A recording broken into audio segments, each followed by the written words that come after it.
the man who helped keep the United States champion. Please help me welcome his family. Jacob Fatu's massive betrayal against Solo Sikoa during an unbelievable backstage event. Hey everyone, welcome back. Today we've got some truly surprising and heartwarming news from the WWE Universe. Jacob Fatu's shocking betrayal of Solo Sikoa, the backstage event that shattered the Bloodline. WWE fans have seen a lot of shocking moments over the years, but nothing quite like this. Tonight, we're diving into one of the most unbelievable betrayals to ever rock the foundation of the Bloodline, as Jacob Fatu, a powerhouse from the Samoan dynasty, has betrayed his own family in a jaw-dropping backstage event. This moment, shrouded in drama and tension, has set the stage for an all-out war within the Bloodline. Solo Sikoa, the enforcer and right-hand man of Roman Reigns, now finds himself on the receiving end of one of the most shocking acts of betrayal in WWE history. What caused this unexpected turn of events? What does it mean for the future of the Bloodline? And how will this massive split affect the future of WWE? Stay tuned, because we're about to break down the story of Jacob Fatu's betrayal of Solo Sikoa, a backstage incident that is set to change everything. The rise of Jacob Fatu, a Samoan legacy. Before we dive into the betrayal, let's take a look at the man behind the shocking decision, Jacob Fatu. Jacob Fatu is no stranger to the Samoan wrestling family. The nephew of the legendary Rikishi and cousin to Roman Reigns, the Usos, and others, Jacob Fatu comes from a lineage of wrestling royalty.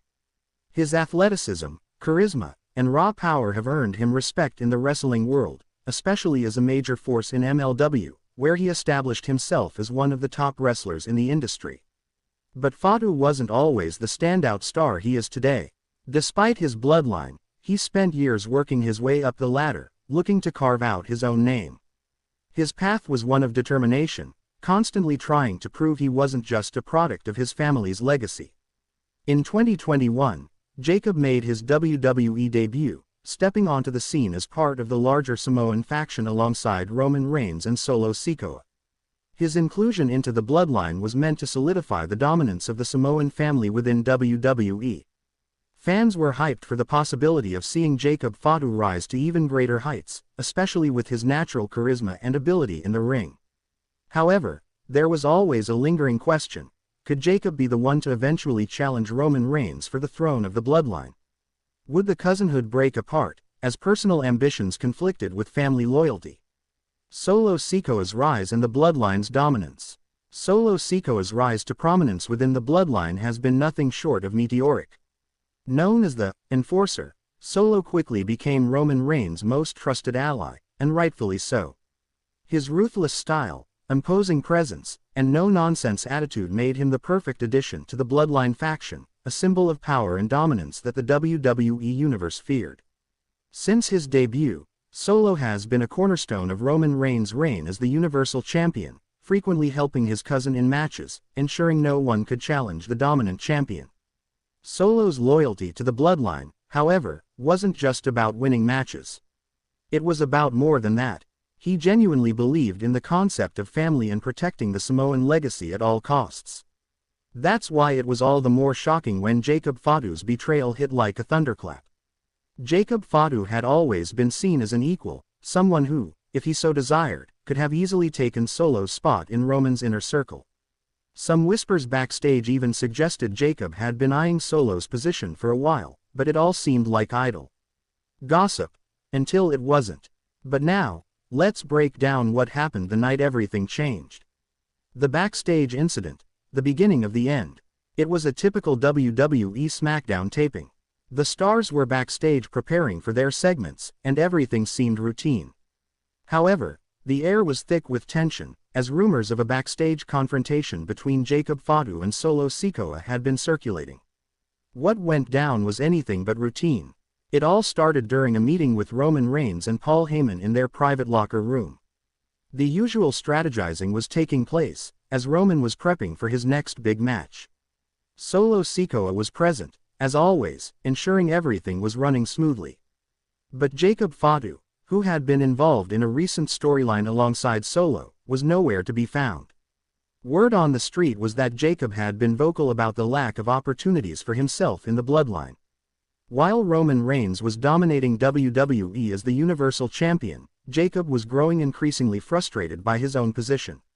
He was tired of playing second fiddle, tired of being seen as just another member of the family. The breaking point came when Jacob barged into the room, confronting Solo in front of Roman and Heyman. "I've had enough," Jacob shouted, his voice echoing through the room. "You've had all the chances, Solo. You're in Roman's corner because he needs a lapdog. But what about me? When do I get my shot?" Solo, ever the calm enforcer, stood his ground. "This is about family, Jacob," he responded coolly. "You're part of the Bloodline. We rise together, or we fall together." Jacob wasn't hearing it. His frustration reached a boiling point as he fired back. "The Bloodline isn't about family anymore. It's about Roman's ego, Paul's manipulation, and you kissing up to the head of the table. I'm not going to be your backup forever. You're holding me back." It was at this moment that the unbelievable happened. Jacob Fatu, in a shocking act of aggression, shoved Solo Sikoa into a locker, knocking him off balance. The room went silent. Roman's face turned cold, and even Paul Heyman looked visibly uncomfortable. Jacob Fatu had just attacked his own family. "If you want to keep living in Roman's shadow, Solo, fine. But I'm done with it. You're nothing but an obstacle." The aftermath. Reaction and consequences. In the aftermath of Jacob's betrayal, the WWE locker room was in chaos. Solo, wounded but still proud, slowly rose from the ground. His respect for Roman's leadership remained intact, but there was no denying what had just transpired. Jacob had shattered the unity that had defined the Bloodline. Roman Reigns' reaction to the situation was icy. He had always seen Jacob as a potential ally, someone who could take his place one day. But this attack on Solo made it clear that Jacob had gone rogue, and that meant trouble. Roman, in his calm yet menacing tone, addressed the situation. "Jacob, you're making a huge mistake," Roman warned. "This is not the way to gain respect. This is the way to lose it." But Jacob was already gone. He didn't want Roman's approval. He didn't want to be the family's backup. Jacob Fatu had his eyes set on a different future, one where he ruled the Samoan dynasty, and no one would stand in his way. Backstage, the implications were massive. The entire locker room watched as Jacob stormed off, leaving Roman, Solo, and Heyman to process the chaos. The Bloodline was fractured. A war had begun. Jacob Fatu's future in WWE. Jacob Fatu's betrayal has now set the stage for what could be one of the most explosive storylines in WWE history. But where does he go from here? Many insiders are predicting that Jacob's next move could involve a dramatic solo run, challenging Roman Reigns and Solo Sikoa head-on. Whether that happens in the form of a one-on-one rivalry with Roman or a major faction war, Jacob Fatu is poised to make his mark. But what about Solo Sikoa? How does he respond to this shocking betrayal from his cousin, someone he trusted as family? Solo's pride has been wounded, but will it lead